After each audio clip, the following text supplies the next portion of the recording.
Çocuk daha önce hiç tanımadığı bir ortama giriyor. Bilmediği bir ortama giriyor aslında dönüp baktığımızda. Yani daha önce belki başka deneyimleri vardır ama her okul çocuk için farklı bir deneyimdir.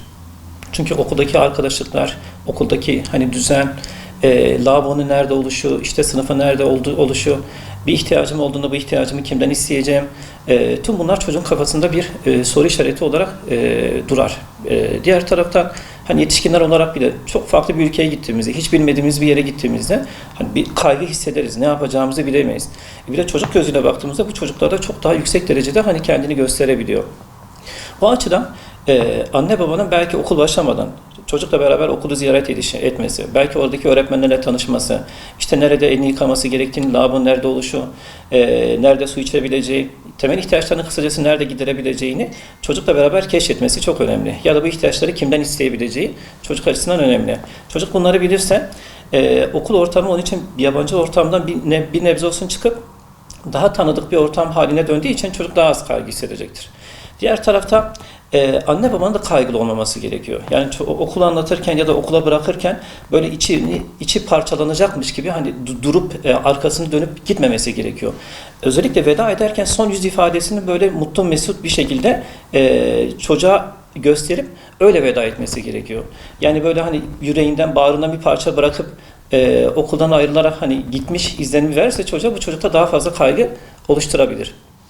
Bunun haricinde okul ortamı çocuk için bir sürü arkadaşın olabileceği bir yer olduğu için arkadaşlarla böyle takılabilmesi, oynayabilmesi, ilişki kurabilmesi için okula başlamadan da çocuğun işte sitedeki ya da mahalledeki arkadaşlarla oyun kurabilme becerisini edinmesi gerekiyor.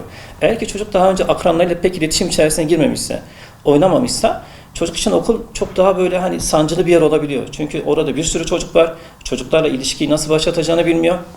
Nasıl iletişim kuracağını bilmiyor, oyun oynayacağını bilmediği için yine okul çocuk için çok daha sancılı bir yer olabilir. Bu açıdan ailenin çocuğu okul öncesi akranlarla buluşturup akranlarla nasıl iletişime, ilişkiye girebileceği konusunda tecrübeli hale getirmesi gerekiyor. Bunun için de ailenin kararlı olması gerekiyor. Yani aile dönüp baktığımızda bazen böyle anne evet der, işte baba hayır der, ya işte günahtır, yazıktır, işte daha belki böyle şey yapamazlar.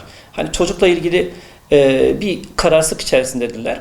Anne babam bu noktada çok net olması gerekiyor. Yani çocuk okula gidecekse çocuk bu kararlılığı hem annesinden hem babasından hissetmeli. Bazen işin içinde baba anne, anne böyle bazı faktörler nene dede de girebiliyor. Evde başka bir birey varsa o bireyin de çocuğun arkasında bu noktada durmaması gerekiyor. Çocuk bazen anne babasından böyle hani sıyrılıp daha başka birinin böyle arkasına sığınabiliyor. Ailedeki her bireyin çocuğun okula gitmesi noktasında böyle kararlı bir tutum sergilemesi gerekiyor. Bunun haricinde çocuğun başkalarıyla kıyas edilmemesi gerekiyor. Hani bazen şöyle söyleriz. Yani işte bak filan kesin çocuğa alıştı. Bak sen halen ağlıyorsun ya da işte sen bak halen alışamadın. Yani utan kendinden falan gibi cümleler katiyen kurmamamız gerekiyor. Çünkü her çocuk böyle biriciktir. Her çocuğun bir anlamda kendine özgü bazı bilgi becerileri vardır. Bir çocuğu başka bir çocukla kıyasladığımızda bu çocuktaki alışma sürecini daha da kötüye götürür. Yani süreci daha da zorlaştırabilir. Bunun haricinde işte daha az böyle bağımlı olduğu biri tarafından çocuk okula götürülebilir.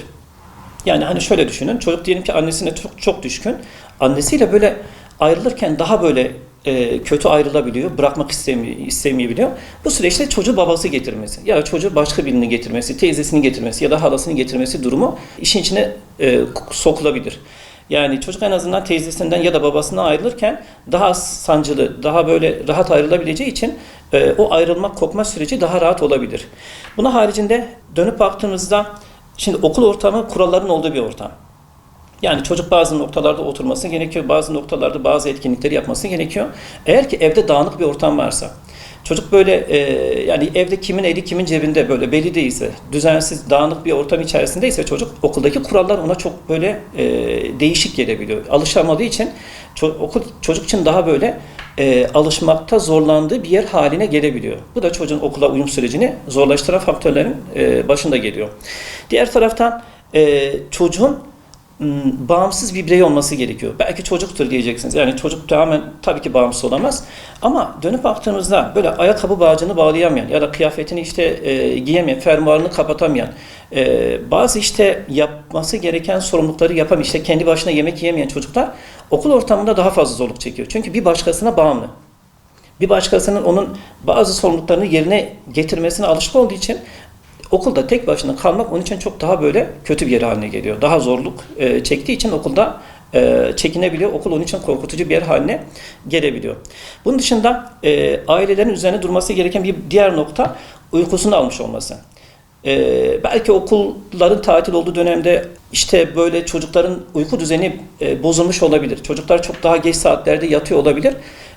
Çocuklar daha geç yattığı için daha böyle geç kalkma durumu gerçekleşiyor. Ama okullar açıldıktan sonra daha erken kalkma durumları da söz konusu olabileceği için geç yatan ya da geç erken uyanan çocuklarda hırçınlık ortaya çıkıyor. Yani bir parçaları böyle yatağa bağlıyken tam uykusunu alamamışken o çocuğu kaldırıp okula göndermek çocuk için daha böyle okulu uyumsuz, böyle uygun olmayan bir yer haline getirebiliyor. O açıdan ailenin çocuğun uyku kısmını da gerçekten böyle ciddi manada düzene sokması gerekiyor. Yani okuldan bir gün önce değil, hatta bir hafta öncesinden başlayıp bu düzeni çocuğa uyumlu hale getirse çocuk buna daha rahat alışabilir. Diğer taraftan bazı anne babaların böyle ilkokula geçmiş çocuklarla halen beraber yattıklarını gözlemliyor. Kendi yataklarında. Hayır, çocuk belli bir yaştan sonra kendi yatağında uyuyabilmeyi de öğrenmesi gerekiyor. Çocuk uyuduktan sonra anne baba çıkıp tekrar kendi yatağına gidip aslında çocuğa artık kendi başına bir şeyler yapabileceğini, sorumluluk alabileceğini yavaş yavaş öğretmeye başlıyorlar. Bunun haricinde çocuğun çok fazla televizyondur, tablettir bunlarla iç içe olmaması gerekiyor. Çünkü buradaki bazı faktörler korkutucu, ürkütücü bazı tablolar çocukta bir korku oluşturabiliyor. Yani hatta rüyalarına girip çocuğun uykusunu bozup aileyle anne babayla bitişik yatmasına bile yol açabiliyor. Bu tür çocuklarda okul da onun için korkutucu bir yer haline gelebiliyor. O açıdan çocuğun televizyon ya da tabletten herhangi bir şekilde ürkütücü ya da canavarvari bazı görsellere, videolara maruz kalmaması da bizim için çok önemli.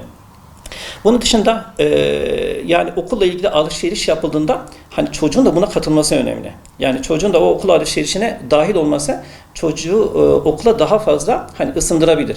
Ya da bazı araç gereçlerin çocuğun istediği şekilde olması. Diyelim ki bir kalemi seviyor. O kalemin çocuğun istediği şekilde olması çocuğu daha rahat okula göndertebilir.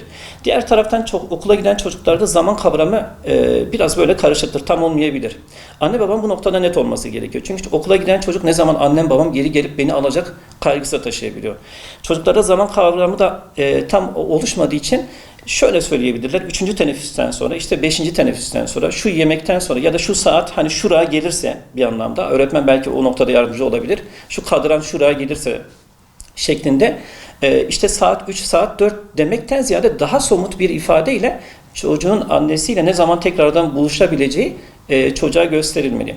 Diğer taraftan ilk zamanlar belki çocuk tüm gün boyunca okulda kalmayabilir. Bazı çocukların dönüp baktığımızda alışma süreci daha farklı olabiliyor.